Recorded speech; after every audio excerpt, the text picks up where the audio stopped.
What's up, everybody? This is Carson, and I am here with an update on the Breacher helmet.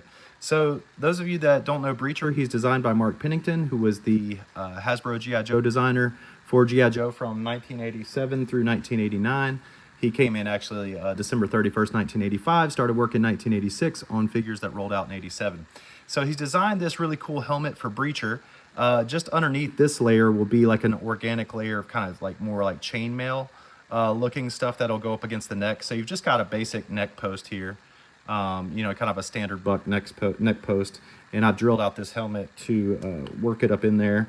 And then Bill Merkline will sculpt the chainmail portion of it back here, as well as like the Adam's apple and the kind of anatomy. Also, right through these cracks, you'd be able to see the eyes. So that's where we were with the helmet, but I've actually spent a couple hours working on this today. And what I wanted to do to make this helmet cooler, in my opinion, because I'm basically like an art director on this project, is I love Blaster from Battle Force 2000. I love his removable front face mask. And so that's what I want to do with this helmet. So those nails are in there just as kind of pin holders to keep that attached. But basically what I'm going to have Bill Merkline do, because he's already sculpted a helmetless head sculpt for Breacher, what I'm going to have him do is make a copy of that head sculpt and then place this helmet on it, right? Work this helmet onto that head sculpt. Again, it'll have the chainmail back there on the back little, the last layer right here will be added in using the Plumber Seal epoxy. But so we'll have this helmet, the pins won't be there, those are just placeholder. And then you'll have this mask right here that will have little pins that extrude from it. And if you want to see how this works, go look at Blaster. He's a Battle Force 2000 1987 figure, and he had a face mask like this with two little pegs that stick out, and those would go into the two little holes that were on the helmet. So that's exactly how I'd anticipate doing this helmet in this face mask. I also carved out the eyes a little bit to make them a little larger and a little more angry and aggressive. So hopefully you guys like that revision.